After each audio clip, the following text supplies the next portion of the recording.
Welcome to the Western Bound podcast series, with talks on traditional spiritual teaching and its application in the world today. The intention of this series is to offer something useful for those who are drawn to study themselves and engage practice on the spiritual path. New talks are posted twice each month. The content of the talks is for informational purposes only and not to provide any kind of counseling, medical, or professional advice. This podcast is titled, What Can My Secret Life Offer Me on the Path? The talk was given by David Herz on August 24th, 2024 via Zoom. David is a spiritual practitioner who lives in Paris, where he has been a journalist, technical writer, communications officer, and an English instructor at universities. In this talk, he makes a distinction between our private life and our secret life, which can be considered as the nothingness from which everything emerges. In interactions with those in attendance, other interpretations of a secret life are explored, including the part of ourselves that may seek to keep addictive habits and shame hidden. There is also discussion about how some spiritual practitioners protect their work by keeping it secret and not talking about it. David includes examples of poetry and writing relevant to the topic, including some by his spiritual teacher, Lee Loswick. His initial comments refer to the time difference between Paris, where he gave the talk at 4 a.m., and Arizona, where the talk started at 7 p.m. If there is benefit in this talk for you, please consider sharing the link to it or writing a review on social media or on one of the podcast platforms. David Herz. Thank you very much for being here. Actually, this 4 a.m. is really no big deal. I was very happy to do this. It sounds impressive. It might be to some people, but it's not. It's cool. I have an introduction, which I will give, and then I very much encourage questions because I don't consider this a conference. I consider this a collaboration. The subject is very open, and I am trying to define it as I go along. How this topic came to me. So Regina, Sarah Ryan, editor and author, has written many books, and among them, a book that she wrote in 1998 called Women Awake. And there's a chapter in this book where she interviews Joan Halifax, this astounding Buddhist teacher, amazing life story. In this interview, at one point, Joan says the following, and I'm quoting, "You know, I choose to not talk about a lot of my life. I've lived a public life, I have a personal life, and I have a secret life. And my secret life is secret not because it's corrupt, but because it's a mystery that I guard very deeply. My secret life is where I discover how much I don't know, and I do that by entering into situations that I can't solve." Now, that's it. She doesn't elaborate. And if you leave it at that, I don't think you can go very far. So what I did, I took what I saw, gave it some thought, and tried to develop it. So Regina says Joan was a risk taker, one who deliberately kept herself in the domain of the unsolvable. How about that? Everyone, let's take a short pause here and decide, what the hell does that mean? What's the domain of the unsolvable? I have no idea, but it sounds really great. So hang on to that. Keep it in mind. I don't have any formulation for it. Now, there's a very interesting American philosopher named Charles Sanders Peirce, and he developed something called open-ended analysis, meaning that you don't reach a conclusion. You reach a conclusion that opens onto something else, which sounds like life. Isn't that the way we encounter life in general? But of course, Peirce was trying to formalize this, which is not what I'm interested in. So, okay, now I want to make it clear that my approach is secret life is not bad life. In a very interesting section of one of Lee Loswick's journals, Chasing Your Tail, notes that may be difficult to follow on subjects that may be difficult to grasp, gorgeously presented journals. And it's a description of a student, a very devoted, a senior student, who had a smoking addiction. The student was caught smoking. This was a tremendous shock to some people that the student would smoke. And the problem here was not that the student smoked, it's that the cigarette smoked the student. That was the problem. See, if the student had been smoking the cigarette, in other words, I can handle this, that's cool. But in fact, Lee makes it clear that it was the other way around. The student was being smoked, meaning that the whole thing was completely out of their control. So what? So here's someone who's been on the path X number of decades and can't control a habit. It could be chocolate, it could be sex, it could be anything. Here it's a cigarette. So what's interesting for me in Lee's discussion is the fact that the student doesn't have enough of a grasp on themselves to say, I can stop and I'll do it now. So it's the habit that has the student. So this is not the secret life I'm talking about, okay? Now, the secret life is involved here. The secret life is behind this. What in your secret life allows this overriding passion to emerge? That's what's interesting. Where does it come from? Why have I lost control? So it's a life, as Joan Halifax says, that we protect very deeply. Okay. Now I'm thinking about the things that we protect very deeply. There's a wonderful Talmudic expression that you should put a hedge around your practice. You should protect your practice. For example, Madame Salzman, Jeanne de Salzman, who was Gurdjieff's lineage holder, if you will, she had a very dear friend in Paris. And this friend in Paris went to India on some spiritual journey. And they told her, you know, there's a woman in your city that you might want to look up. Her name is Jeanne de Salzman. And she said, what? She's a friend of mine. Why? What's so special about her? In other words, Jeanne de Salzman had kept her whole spiritual work a secret from this friend. Why? I don't know. But having discovered it in India, she came back to Paris and became a student. That was the path. And that was Jeanne de Salzman's way of protecting the work. Okay, so is this getting us any closer?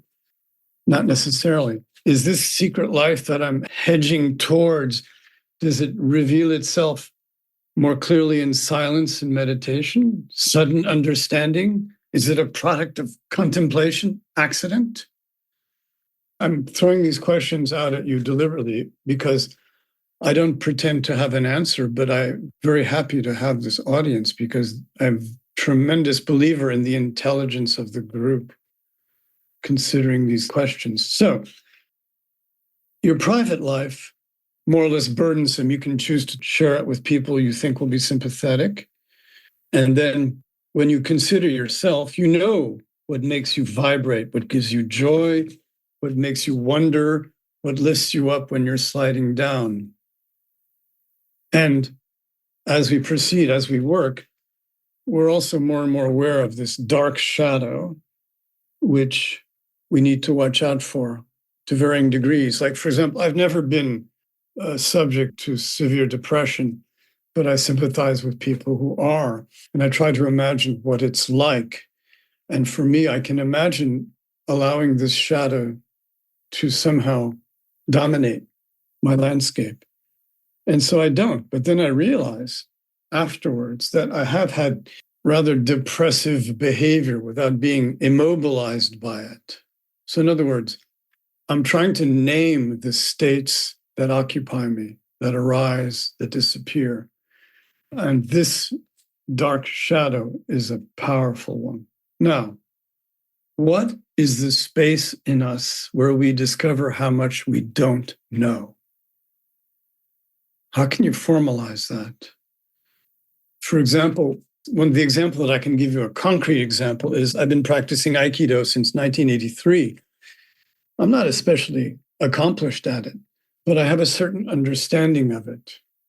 So that where I am now, I have a very clear idea of how far there is to go. And it's immense. It's colossal, which is very reassuring, strangely enough. In other words, at the beginning, you make progress, you progress, you progress, you progress, you progress. You're really happy with where you are.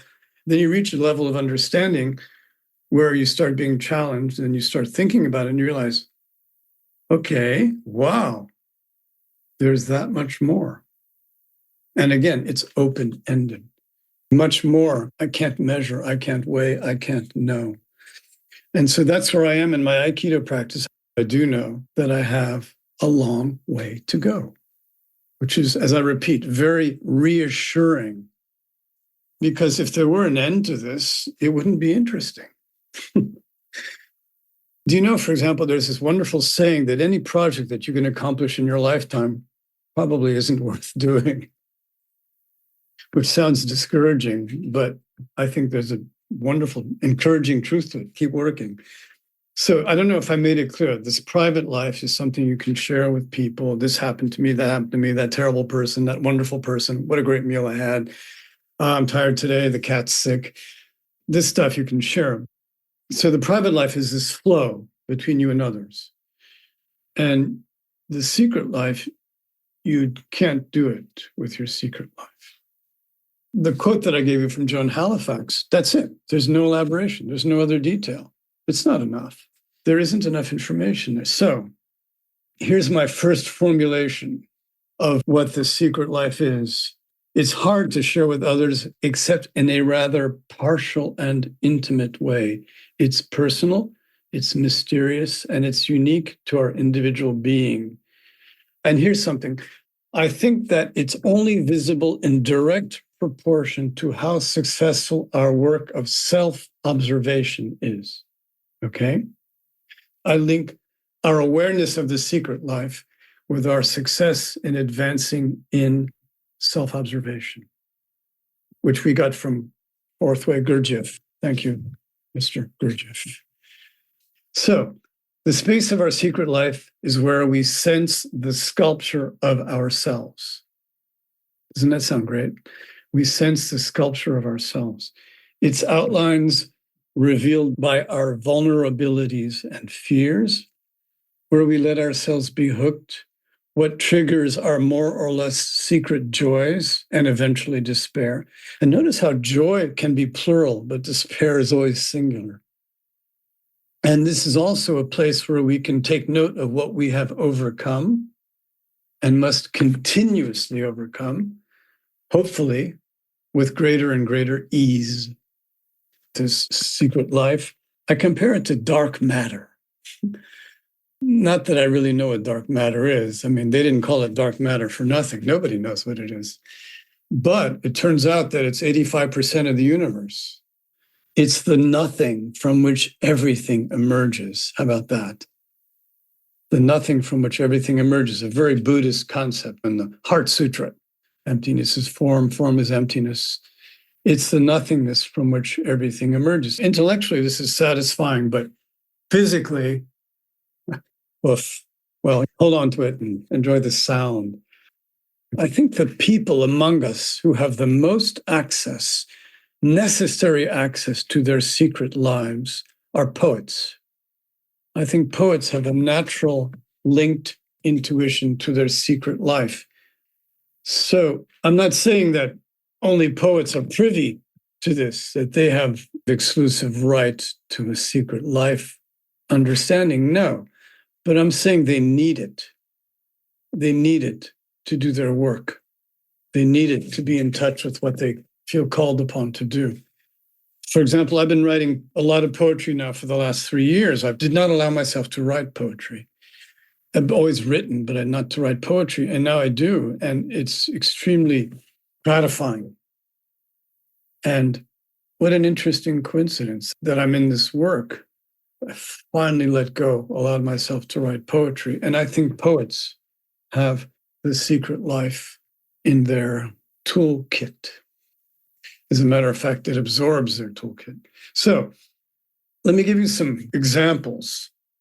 First example I'd like to use is Rilke, everybody's favorite, thanks to Patti Smith, right? Rilke, who's been variously translated into English from German. I always recommend that if you want to read a poet, to try to read it, just even a little bit in the original language, because you're always surprised when you see the translation. And not agreeing with the translation helps you get further into the poem. So Rilke.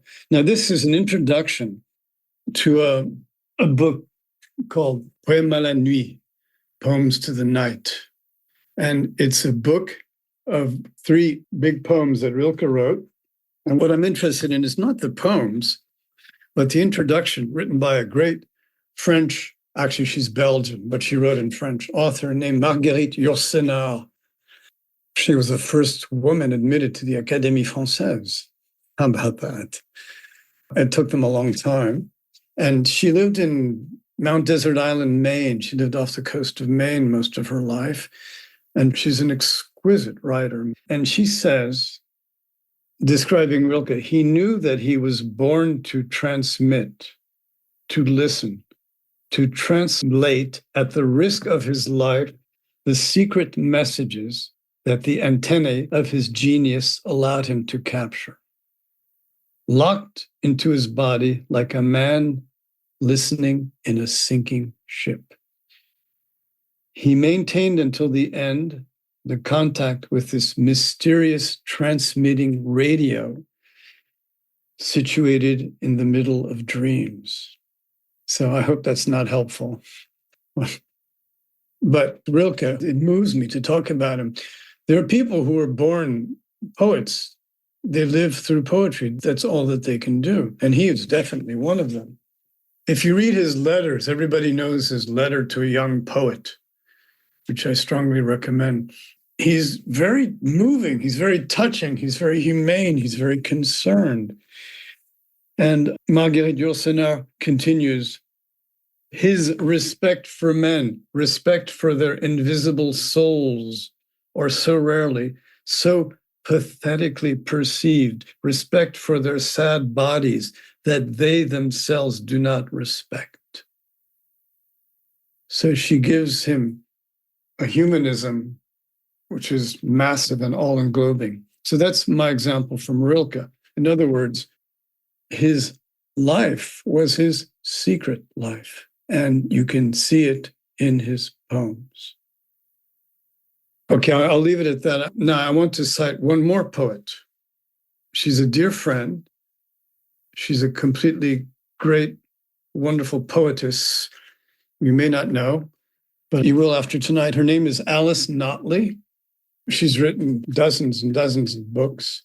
She's published by Penguin. She lives in Paris. I had her in a workshop, St. Mark's in the Bowery in New York City in 1977. And here we are together in Paris all these years later. And she wrote a book of essays that was published last year. These are talks. It's called Telling the Truth as It Comes Up, which is a great title. And these essays are marvelous. I'm going to quote from one of them. This is a poetic project she's describing, obviously. I was firstly trying to realize the first person singular as fully and nakedly as possible, saying I in such a way as to make myself really nervous, really blowing away the gauze and making myself too scared of life and death to care what anyone thought of me or what I was going to say. Saying I in that way, I tried to trace that I's path through my past. Now, she's a poet, but this sure sounds like a spiritual project to me. Is this any different from our work? I fully identify with what she's describing. Now, and here's a line of poetry. Come with me amid this instability. Permit me not to know what things mean yet. Come with me amid this instability. permit me not to know what things mean yet. Wow.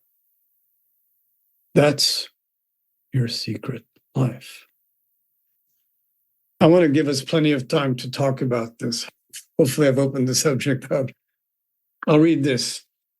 I refer to the elements of what is taken for reality. It refers to the notion that we have created the world we perceive by limiting how much we perceive and by defining how we perceive it. The lines hope for a poem with enough holes and slippery places in it for another way of perceiving or being to leak in. Thus, the poem is not terribly interested in keeping track of itself because it doesn't want to be another system. And one more. I think I am on a quest and I am achieving it. I think I have suffered on the way from being on the quest and what has happened to me by accident or from fate and from being a woman. We are constantly creating these scenarios of many deaths by our limited and local perception of the world. Our delusion that we need so much and need to make much more visible human world structure. Our inability to contact consciously the crystal city, the city of my poems, the inability to know our interconnectedness and our literal creation of what is. This idea of the crystal city, just let the picture emerge in your mind. Don't think of Revelations, the last book of the New Testament. Don't think of Ronald Reagan's City on the Hill. The crystal city of my poems. What a gorgeous idea. One more quote, and this is from Tony, musician, living in Switzerland. He's touring. He finished a tour with a group called Manny, and he's a musician, a very fine musician. And he's also an Aikido practitioner. And he said, I have a no fear music experience on this Manny tour. How can I translate that to my relationship to people? I could see that my consciousness was this space, was this room, and that it's there every time, and that it will be there, and the music may change. He's describing his concert venue. And for me, this is very closely related to my quotes from Alice Notley. That's my stepping off point. So my secret life for me, as I say, it's this sculpture, this inner sculpture of myself. And I see more and more of it through self-observation. But self-observation gives me a partial, instantaneous, and interrupted view. So how can I use my secret life? Well, I can only use it if I'm aware of it. It's very down-to-earth conscious. So, for example, one of the ways that I've seen the sculpture of myself is my irascibility, my impatience, my defensiveness. And because I have seen this for so long, remember, this isn't a walk on coals weekend and transform your life kind of thing. For a while, the business community was into walking on coals. You guys heard of this?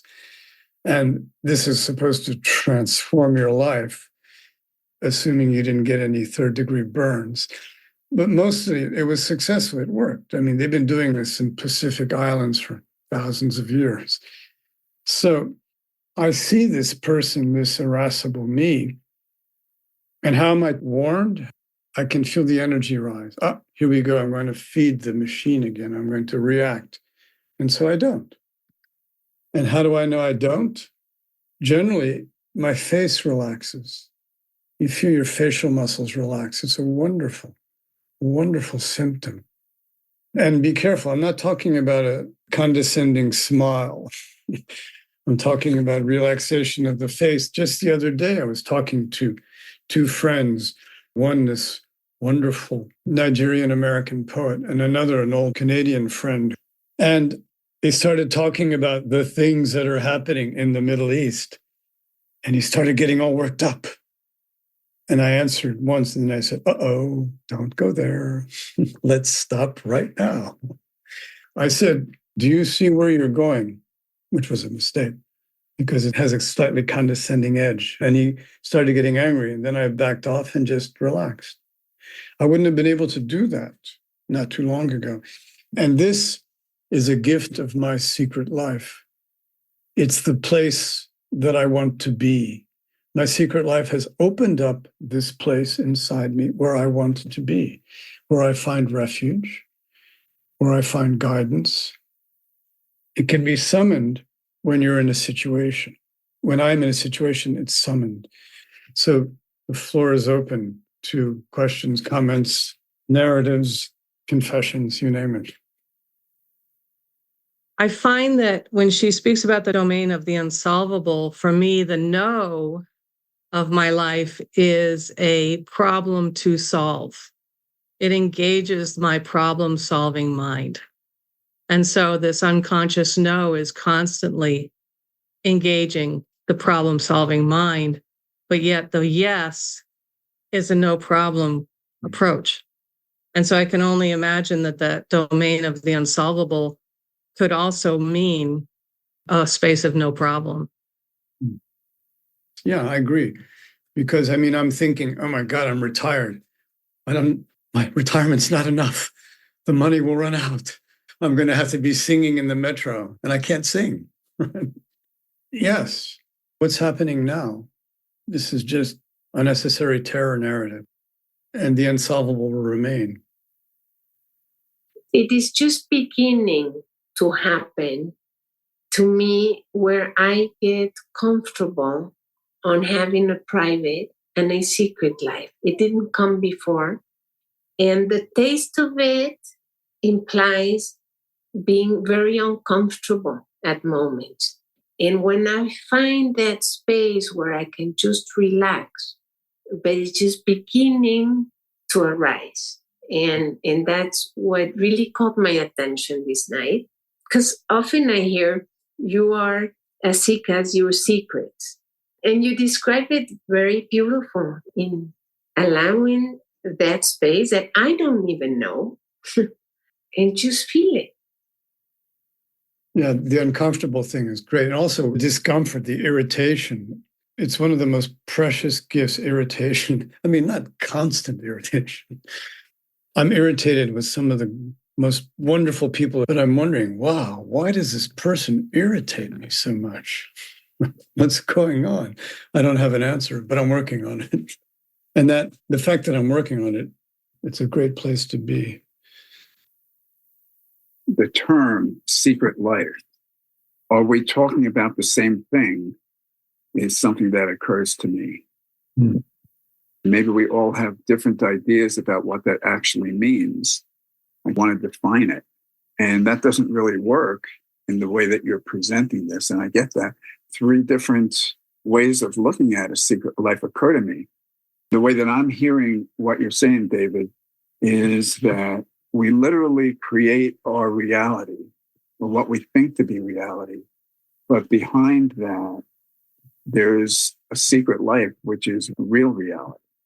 Like we've made up this whole world and things that are solid, what we take to be reality, but it's really a mystery that we don't see that way most of the time.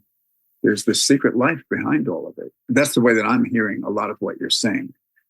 And for me, when I heard that term and that you were going to speak to it, what occurred to me was how some or all of us have a secret life that we like to keep hidden.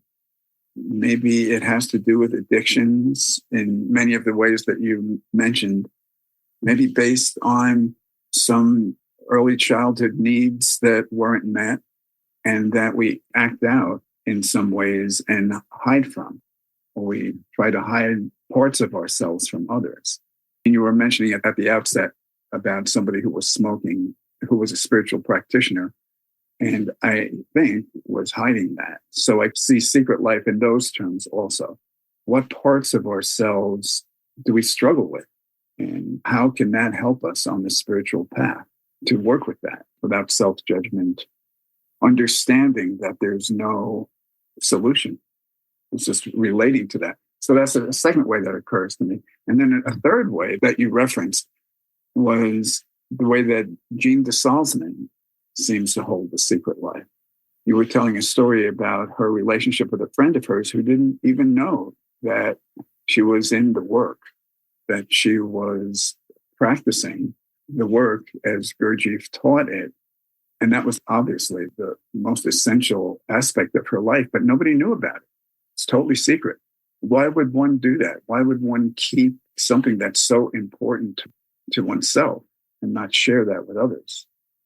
To me, if you have some really strong intention about something, you might want to contain that energy. Anyway, those are all different ways that occur to me that one might look at a secret life. And I'm not sure that we're talking about the same thing, but I think I understand the way that you're meaning it primarily. I find what you described as intensely interrelated. I don't see any contradiction at all. But the way you first is exactly right. That's exactly what I had in mind. We construct this world, but then our secret life is going to reveal to us, or not, that our construction is a fantasy, because it's going to come up against reality, depending on how we treat it.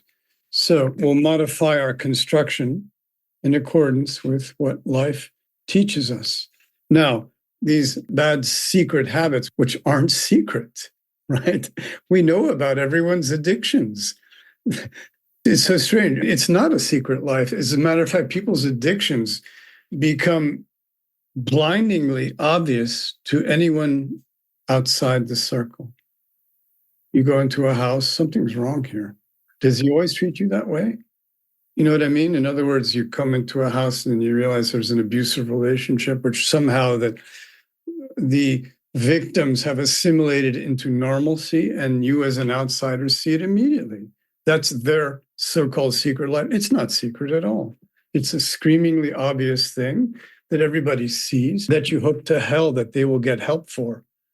My proposal is that this suffering is a product of a false narration. In other words, it's an unconscious choice we've made to suffer in this way, whereas our secret life is very willing to show us a completely different choice, if only we can make it. It's very ambitious and slightly pretentious, but that's what I believe. Although I wouldn't be here otherwise. But people who have that kind of secret life repeat the same dynamics over and over and are unwilling or unable to let that go easily anyway. And I can relate to that in my own ways. Seeking relief from some kind of inner suffering, we default to addictive kind of behaviors. And there's some shame around that, oftentimes. There's a lot of shame, yeah. Shame is one of the most powerful, unmotivating factors. Here's an extreme example. There was a documentary about a family in New York where the father was accused of pedophilia. It's called Capturing the Friedmans. It's a very powerful documentary. And the father was very clear about his problem. And he described his childhood, and you can pretty easily see where it came from. And he was still addicted to pedophile literature. So he was arrested for this. And then the police built a whole case around it and accused him. And it's a very flimsy and unproved situation of abuse. Was there abuse? We'll never know. It doesn't look like it from the documentary. Now, why am I mentioning this? Because he was aware of it and he did the best to shelter his kids from it. And he did not put it into action. And when he was arrested, he confessed like one incident that he had allowed himself to go too far. And when he was arrested and he was being seen by his lawyer, at one moment during the questioning, he said, "Can I please move away from here because there's a young man over there and it's exciting me too much." This human is honest enough to tell you, "I can't handle this situation. Please put me over here." Empathy. The lawyer didn't have it. The lawyer didn't understand. This man considers himself to have a major problem to overcome. But to all appearances, he had overcome it, but not completely. With these magazines that still had around the house, hidden. His kids never found them. So this guy had obviously done some work, but the damage was so deep that its effects could not be neither eradicated nor completely controlled. And in our society, any appearance of this form of weakness is your doom. You are gone, man. Which is understandable. We want to keep these people under control, especially the ones who won't admit it. But he didn't seem to fit into this category. He seemed to have a pretty high level of self-awareness. It's a very interesting documentary. I recommend it. So here's an example. So what does this have to do with my secret life? Well, his secret life was not at all secret. It was an ongoing problem. So this is, for me, more his private life. Now, what he was trying to do was to clean up his everyday life. And this was a tremendous challenge. And of course, was all blown open by being arrested for this pedophile literature. So my thesis is that he wasn't able to use enough of his secret life to cure his everyday, personal, private life. So David, how would that relate to those of us on the path? Well, for example, on the path, we all have our, don't we? Many of us, our compulsions, our obsessions, our nasty little habits, our impatience, hopefully not very serious bad habits, our blindnesses. And because of this work, we can't ignore the negative pull of these tendencies, and we want to work on them. Sexual addictions, or even alcohol, they are visible. It's not secret. It's not your secret life. It's an aberration, which you have unconsciously, consciously allowed, and which can be dealt with. Why is it an aberration? Because it hurts your work. It hurts your life. Your work is your life. Anything that hurts your work, it's in your interest to deal with, to address. So most of it is ungraspable and unseeable, but it's there, and it's waiting to be addressed. Sometimes I think we dwell on the dark side versus this domain of possibility. And that phrase came up a couple of years ago in a group I'm involved in. I think we tend to want to talk about the familiar rather than the domain of possibility. The domain of possibility, when we shift our attention to that context, it can solve the problems of the world of addiction. We think addiction feeds us. That's why we do it. It's a familiar friend. Addiction acts like it's our friend. And we have a buddy in this life who understands us. And yet we know that's not true. We feel at home. We feel maybe complete in a place that nowhere else do we feel that. But to dwell on the smaller context, it's okay. But the push for me in my life is to learn how to lean into the domain of possibility and see what happens, see how things take care of themselves.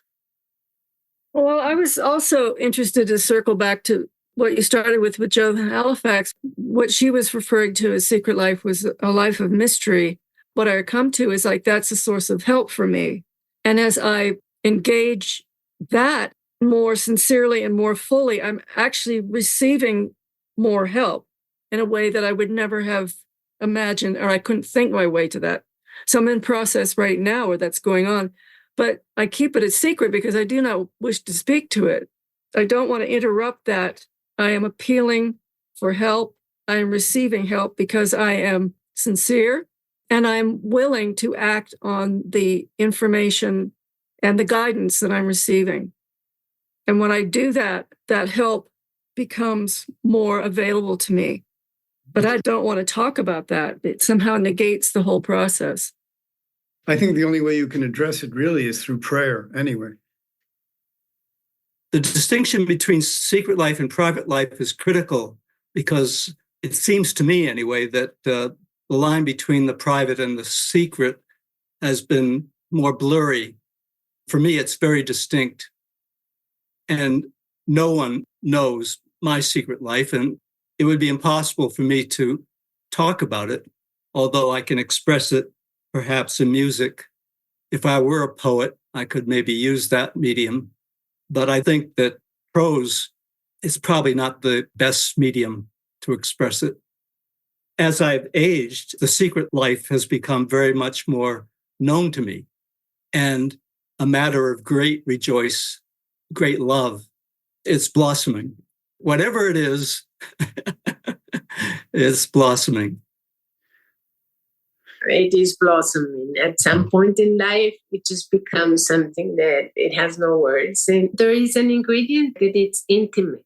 There's a requirement. There's an ingredient there that it needs to be intimate. I confess that I don't know what we're talking about. My feeling is that everybody has their own idea of what it is. Mm-hmm. And they may be at cross purposes. One person may think it's the worst of them. One person may think it's the best of them, which is their secret life. For me, I live in my secret life and my private life, and I wish that I could bring those out more in public. And I can't think of anyone in this life that I've been able to share more than 10% of who I am, versus in my private and secret life, I can be my authentic self. And in my public life, I have to be a chameleon because I have to adapt to everyone else lest I freak them out with who I really am. How do you separate the private and the secret, though? I'm intrigued. It's all the same to me now because I can't share any of it. So my public life is one, and the rest of it is my inner life. I would call it my inner life. I can only agree. For example, as I said, the original statement does not have enough elements. So I gave it my twist, my interpretation. For me, the secret, if it's something to be defended and something that cannot be communicated, it's quite exceptional. But do you mean that if you were yourself, society would exclude you or what? Or you wouldn't be able to function? Or people have a low tolerance for each other's truth. For sure. It's hard in this context for me when it's not an I statement. So I'd be curious. Yeah, can you give us an example? I can give an example of a friend. I have a friend, she's a storyteller, and she doesn't give a damn what people think. And she has 60 books out there, and she was on a bus in Paris, and this guy started going into an anti-Semitic rant, and she stands up and she says, "I'm Jewish." And the guy immediately apologized and collapsed. She doesn't give a damn. And she takes risks. She doesn't care. If I am my authentic self, then I can't do my inner work properly because I attract too much attention. So I wouldn't go that route. I'm much better with a quiet life. And yet I would like to have confidants, people that I could share more with, a lot more. It would do me good.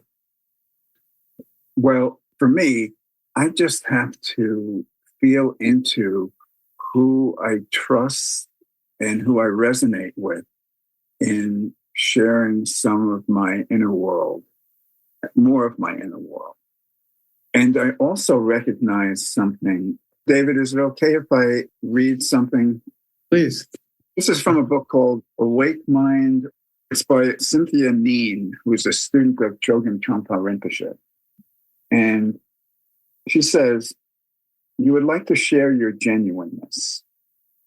You would like to communicate your experience fully, whatever it is. This is a natural process, a natural longing in you. As a human being, you long to share the fullness of your experience, and then you discover that you can't. You can never, ever fully communicate your experience to someone else. This isn't a flaw of being human. It's being human. And the unrecorded longing you experience produces a subtle joy that is slightly sad. It produces joy because when experience is heartfelt, you're not fabricating, editing, or manipulating anything. You're genuinely being yourself.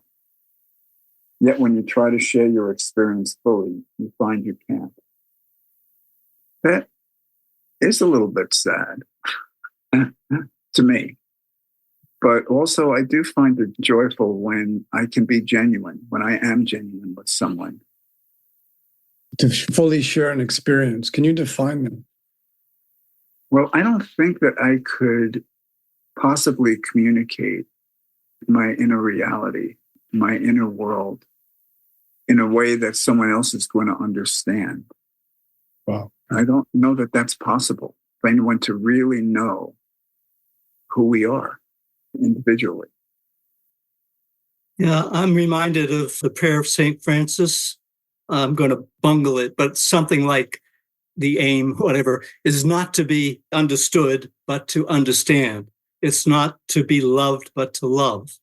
Mm-hmm. And there's several more of those that speak to this. So it will never be understood, but that's not the problem. We need to understand. And that's what we should be about. That requires actually growing up. Minor detail. No, not that. When I get committed to yes, and if I turn my attention toward this moment and say yes, it shares who I am. My yes shares who I am 100%.